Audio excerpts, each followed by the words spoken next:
Ќе разговарам со директорката на Занечиска комора на град Скопје, Анета Атанасовска. Добро утро.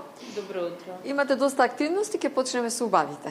Ги подготвувате веќе со години наназад, нешто традиционално, нешто што е препознатливо за градот Скопје, новогодишни базари. Ќе бидат едниот ќе биде во градскиот трговски центар, другиот во еден од моловите. Да. Секако, како и секоја година и во текот на целата година, Занечиска комора Скопје ги вклучува занечиите на новогодишните базари. Тоа се денови каде тие можат да реализираат продажби, особено од секцијата уметничко занечиство и домашно ракотворење. Сега занечиите се во тек на подготовка и работат на подготовка на производи, дизајн на новогодишни производи и божикини, кои што ќе можат граѓаните да ги купат и да усреќат своји роднина, пријатели или слично на новогодишните базари во организација на Занечиска комора Скопје.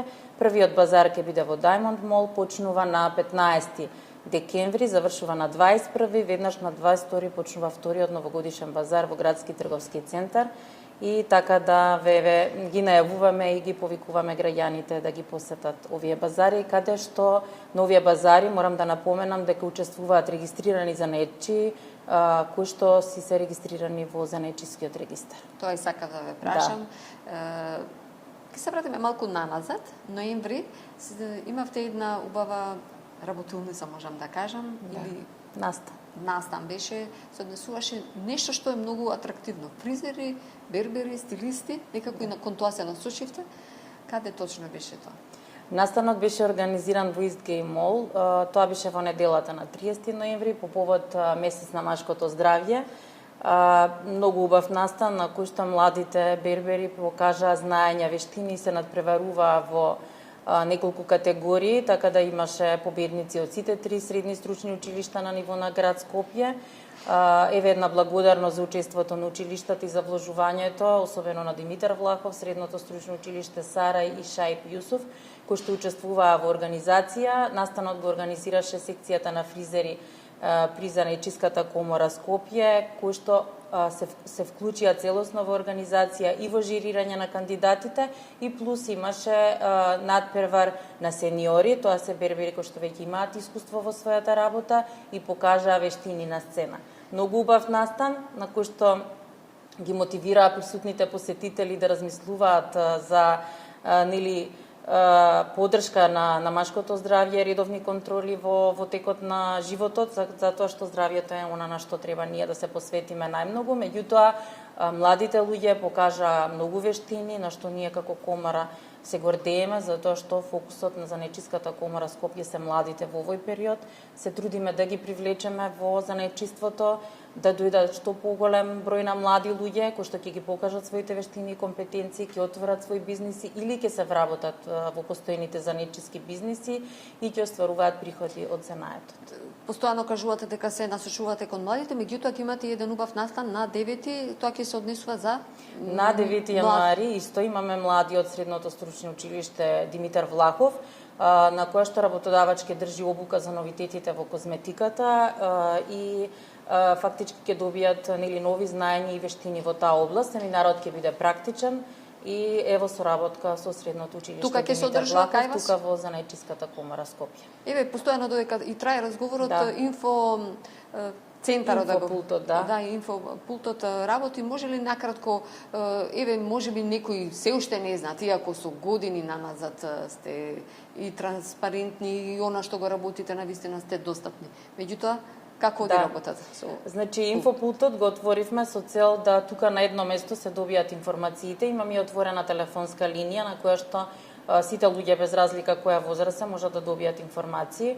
Инфопултот веќе постои од пред 2 години е официјално отворен. Претходно имавме шалтер на кој што се добиваат информациите во однос на самовработувањето. Тука на инфопултот се добиваат информации за самовработување, за започнување на свој бизнис, за обврски кои што ги имаат занечиите, откако ќе добијат регистрација за занечиска дејност. Ние, односно колегите од стручната служба ги спроведуваат сите документи и занечијата е спремен да работи. Освен тоа, нудиме советување за формирање на цена, за маркетинг на својот бизнис и за водење на бизнис. Така да, тука добиваат информации на едно место. Добивме односно изработивме брошура која што ја користиме за занаечиите со сите законски обврски кои што треба да ги направат во текот на своето работење, да бидат информирани пред инспекцијските служби точно кои обврски ги имаат, за да бидат целосно советувани во делот на бизнис. Брошурата е достапна? Достапна е на нашата веб страна www.zkomora.com.mk и во хартиена, односно принтана верзија ја даваме на сите нови членки, постојните веќе ја имаат, да и можат слободно да се јават во комората доколку имаат контрола за сите советувања во однос на документација и слично, затоа што сепак занаечијата се сконцентрира на работата, односно занаетот што го води, а му треба официјална поддршка од лица кои што треба да го водат во бизнисот. Таа поддршка навистина многу им значи, затоа што тие реално си го знаат занаетот, останатото е наша работа. Убаво кажавте, ние ќе дојдеме уште еднаш и можеби ќе дојдеме кога ќе биде настанот на 9. Ова го кажувам, сакам да ве прашам при крајот на 2025-та, 26-та, веднаш што ќе се зафатите?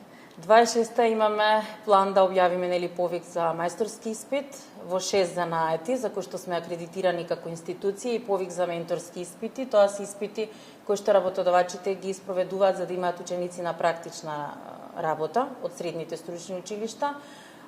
Сепак и 2026-та фокусот ни се младите луѓе, тука е потенцијалот на занаечиството, тука веруваме дека ќе дојде нова сила која што ќе работи на полето на занаечиството, ќе го намали овој дефицит на работна сила во сите области и и економијата ќе има позитивни резултати.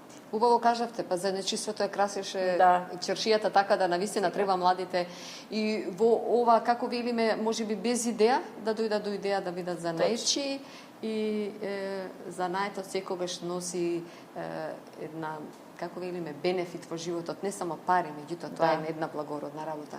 Ви благодарам за директното вклучување во утринската програма на Македонската телевизија. Се гледаме во следна прилика. Ви благодарам и на вас.